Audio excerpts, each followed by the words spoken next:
Olá, meus irmãos, muito boa noite. Que a preciosa paz esteja sobre a sua vida.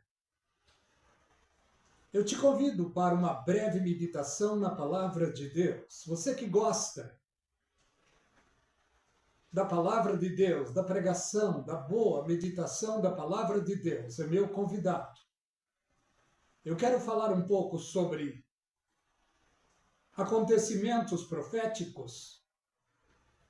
Um assunto que não é muito falado, não é muito ensinado. Não sou perito no assunto, sou apenas um curioso. Eu te convido a vir comigo. Quero ler no livro do Apocalipse, capítulo 17. Quero meditar um pouco sobre a grande meretriz, a grande prostituta, que será desmascarada.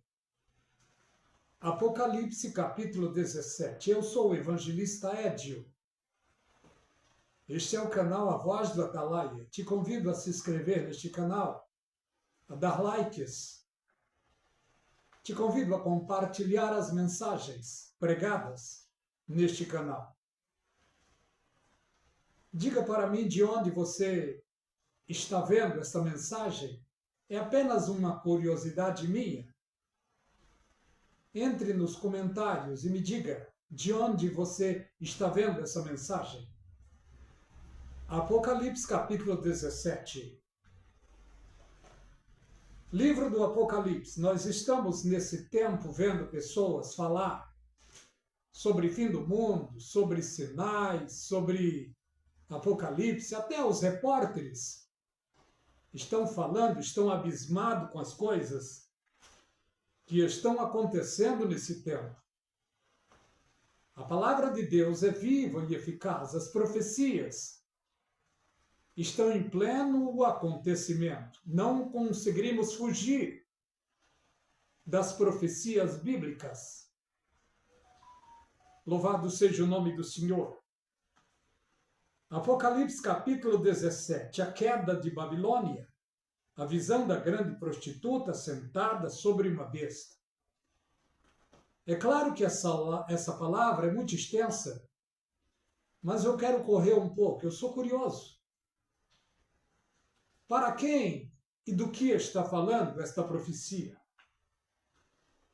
Veio a mim um dos 7 anjos que tinha 7 taças e falou comigo dizendo: vem, mostrar-te-ei a condenação da grande prostituta, que está assentada sobre muitas águas, com a qual se prostituíram os reis da terra, e os que habitam na terra embebedaram-se com o vinho da sua prostituição. Levou-me em espírito a um deserto e vi uma mulher assentada sobre uma besta, de cor de escarlata, e estava cheia de nomes de blasfêmia, e tinha 7 cabeças e 10 chifres. E a mulher estava vestida de púrpura e de escarlate, e adornada com ouro e pedras preciosas e pérolas, e tinha na sua mão um cálice de ouro cheio das abominação e da imundície de sua prostituição. E na sua testa estava escrito o nome Mistério, e a grande Babilônia, mãe das prostituições e abominação da terra. E vi que a mulher estava embriagada com o sangue dos santos, das testemunhas de Jesus. E vendo-a eu, maravilhei com grande admiração. Quero parar por aqui. Já quero ir direto no assunto. Quando vemos sobre essas meditações, vemos algumas confusões, vemos afirmações, alguns afirmando que 7 cabeças são 7 papas. Mas a realidade da palavra de Deus, o que a Bíblia diz?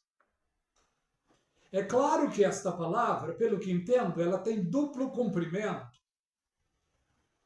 No fim dos tempos, vai ser apresentado ao mundo dois filhos, um filho da política e o filho da religião. O filho da religião, o mundo já está assistindo.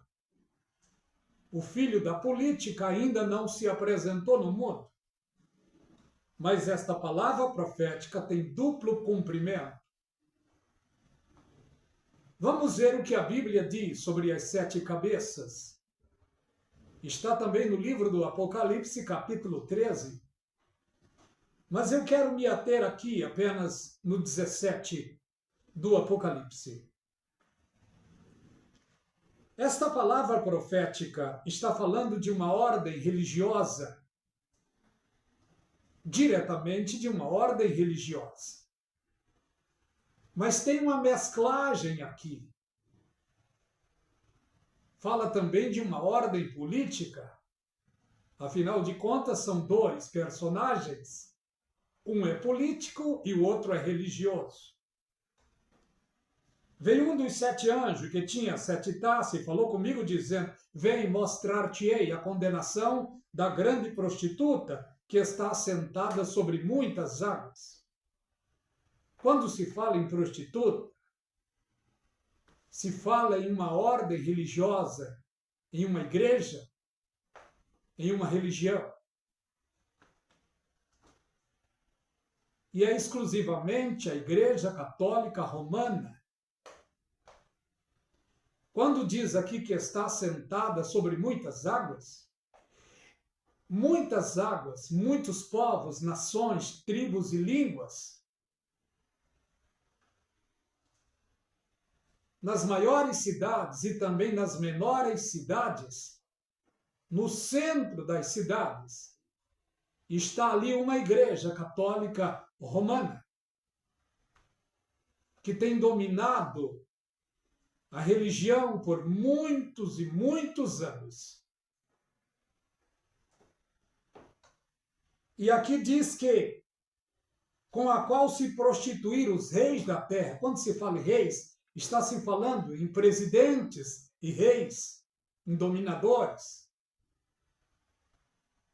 Ao longo do tempo, vemos presidentes, parlamentares poderosos se curvando e beijando a mão do Papa.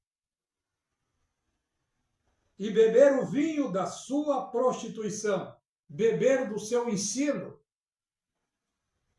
E o ensino da Igreja Católica Romana, eles ensinam que Maria é Virgem Maria. Eles não ensinam que depois que Jesus nasceu, Maria teve mais filhos. Eles não ensinam isso. E Jesus Cristo teve, no mínimo, mais 5 irmãos, contando com as irmãs. O mundo inteiro acredita que ela continua sendo a Virgem Maria e a que intercede pelo ser humano. A Bíblia diz que quem intercede pelo ser humano é Jesus Cristo, que é o mediador entre Deus e o homem, não é Maria. No dogma, no crédulo religioso que ensina a Igreja Católica é esse: Santa Maria, Mãe de Deus. Deus é atemporal. Ele está no tempo e fora do tempo. Ele é o Criador de todas as coisas e ele subsiste eternamente. Maria foi mãe do Senhor Jesus Cristo, humanizado na terra. Jesus Cristo passou por perseguição e morte. Ao terceiro dia, ele ressuscitou e está vivo para toda a eternidade. E quando ele estava na cruz, ele disse para João: João, eis aí a tua mãe. E disse para ela: mulher, eis aí o teu filho. Em nenhum momento na Bíblia, Jesus Cristo chamou Maria de mãe.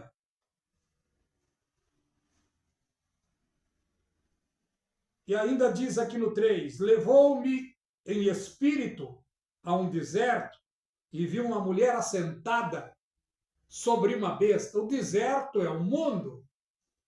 A mulher que estava assentada sobre a besta é uma ordem religiosa que obedece uma ordem política.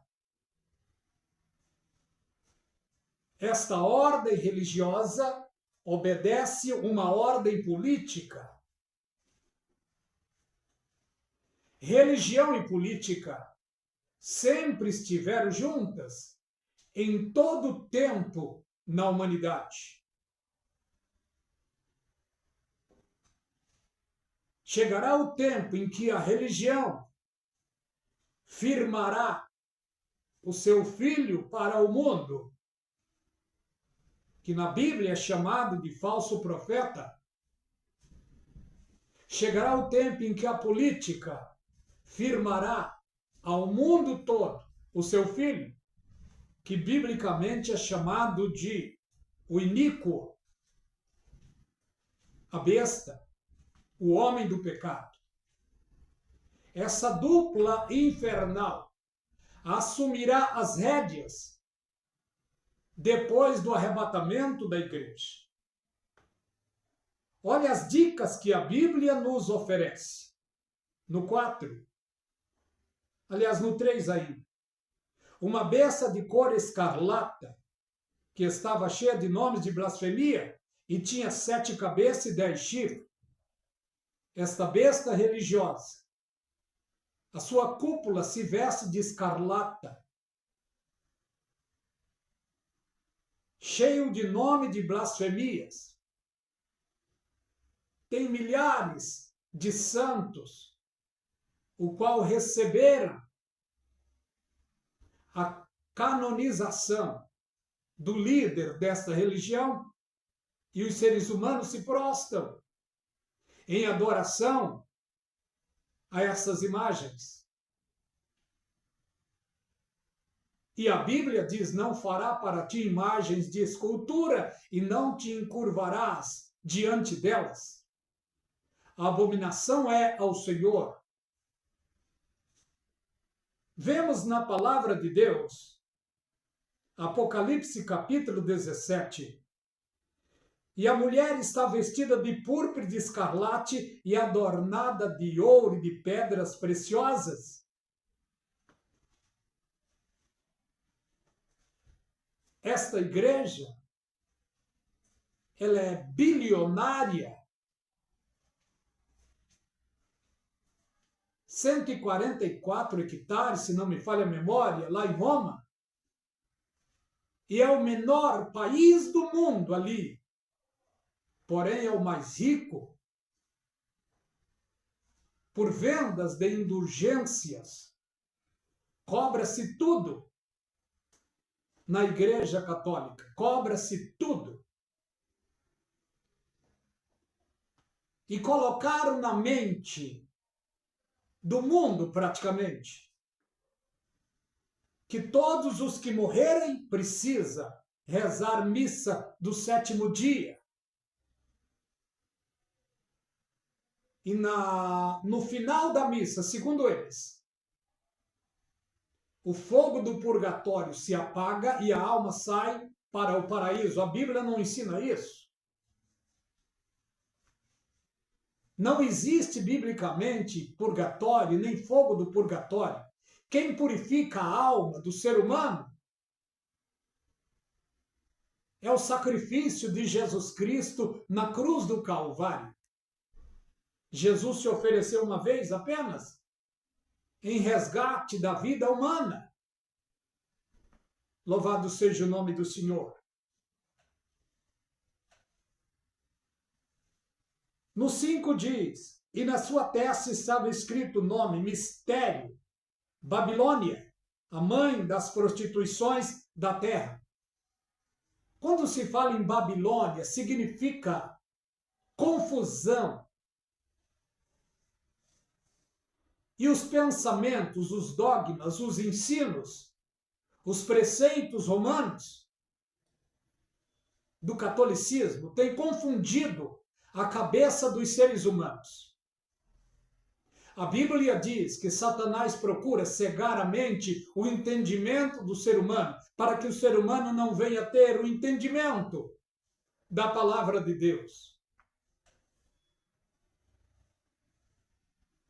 E o entendimento é esse, a fé vem pelo ouvir, e ouvir pela palavra de Deus. A Bíblia diz que Jesus Cristo é o autor e consumador da fé.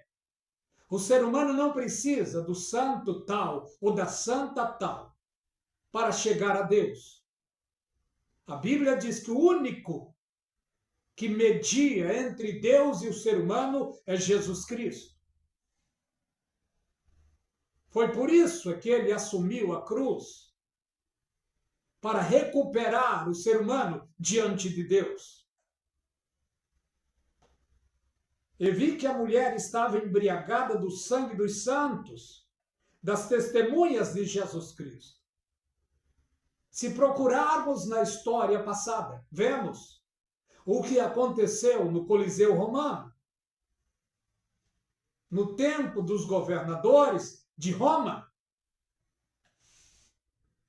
que sacrificavam famílias cristãs inteiras para dar um show para os romanos, sendo eles devorados pelos leões na época. Hoje está nos anais da história. Todos podem procurar e ver o que aconteceu. A Igreja Católica tem massacrado, através dos seus dogmas, dos seus preceitos, das suas doutrinas, dos seus ensinos, tem massacrado vidas humanas. Teve uma época que o Papa, se eu não me engano, foi João Paulo II, que veio diante da imprensa e pediu perdão pelas atrocidades que esta igreja causou no passado.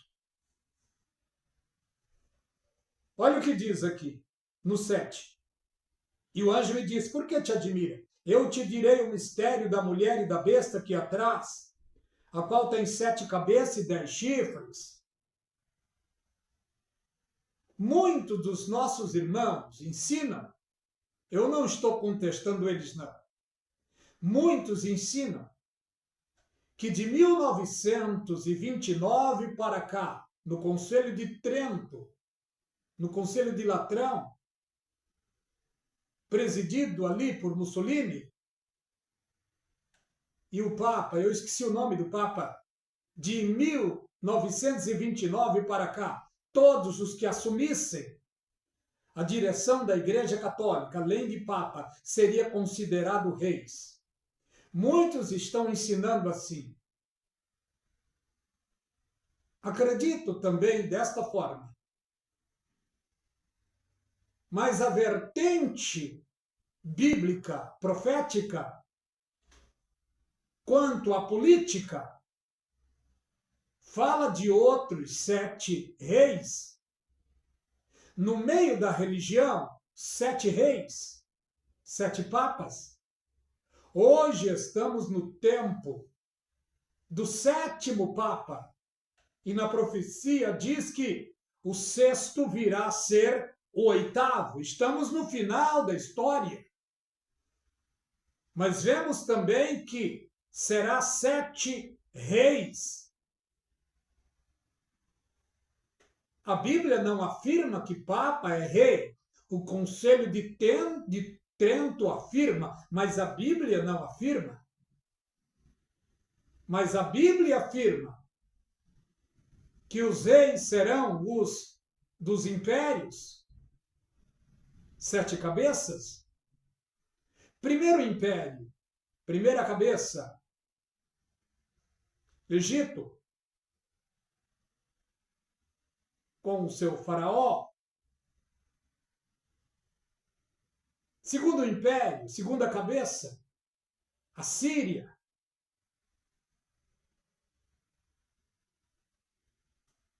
Terceira cabeça, Babilônia, com Nabucodonosor. quarta cabeça, Medo e Persa, com Ciro e Dario, quinta cabeça, os Medos.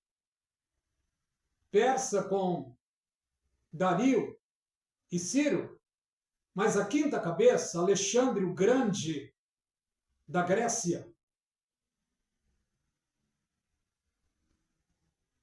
A sexta cabeça, os Césares. Roma, sexta cabeça.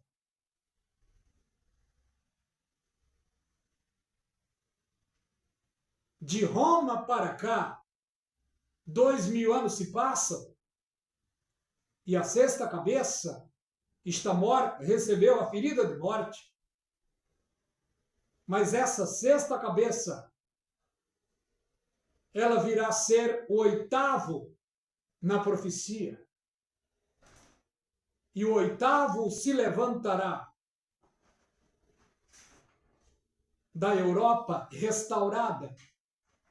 E quem estará por trás da Europa restaurada? Roma, que presidirá no fim dos tempos o mundo todo e será apresentado através da Europa o anticristo, o iníquo, o homem do pecado, o homem da perdição. E quando acontecerá isso? O arrebatamento irá acontecer. O mundo estará em um caos. Apocalipse capítulo 17, verso 12 diz que haverá uma reunião de urgência e de emergência de 1 hora. E nesta 1 hora, 10 presidentes assumirão as rédeas de um bloco na Europa para governar o mundo todo. E nesta reunião será apresentado para a mídia mundial o homem da política, o homem da religião. Já estamos vendo aí, mas o homem da política não vemos ainda. Não foi revelado ainda. Será revelado depois do arrebatamento da igreja. O mundo verá isso acontecer. É o cumprimento do Apocalipse capítulo 13, é o cumprimento do Apocalipse capítulo 6. É apenas uma pequena meditação. A besta que viste foi e já não é. Há de subir do abismo e irá à perdição. E os que habitam na terra, cujos nomes não estão escritos no livro da vida, desde a fundação do mundo, se admirarão vendo a besta que era e já não é, mas que virá. O mundo vai receber este homem, esta besta, com aplausos, com afagos. Ele conquistará o mundo através do engano. Ele vai reger este mundo através de leis e plebiscitos de leis. A igreja do Senhor Jesus Cristo não estará aqui nesse tempo, porque está escrito sobre a fiel igreja: como guardaste a palavra da minha paciência, também te guardarei da hora da tentação que há de vir sobre toda a terra. Está escrito sobre a igreja fiel também, em Romanos 8. Nenhuma condenação há para os que estão em Cristo Jesus, que não andam segundo a carne, mas segundo o Espírito. Por quê? Porque a lei do Espírito de vida em Cristo nos livrou da lei do pecado e da morte. Está escrito também para a fiel igreja do Senhor Jesus Cristo. Isaías capítulo 26 e o verso 20. Vai, pois, povo meu, entra nos teus quartos, fecha as suas portas, até que passe a tormenta. Infelizmente, há muitos que estão dizendo e afirmando que a igreja irá passar pela grande tribulação. Esses que estão afirmando estas coisas estão entregando a igreja de Cristo para o anticristo. Não. A igreja de Cristo será entregue para Cristo, não para o anticristo. Quero parar por aqui. Que a graça e a paz da parte de Deus seja de maneira abundante e forte sobre vocês e sobre toda a vossa família. Deus os abençoe ricamente.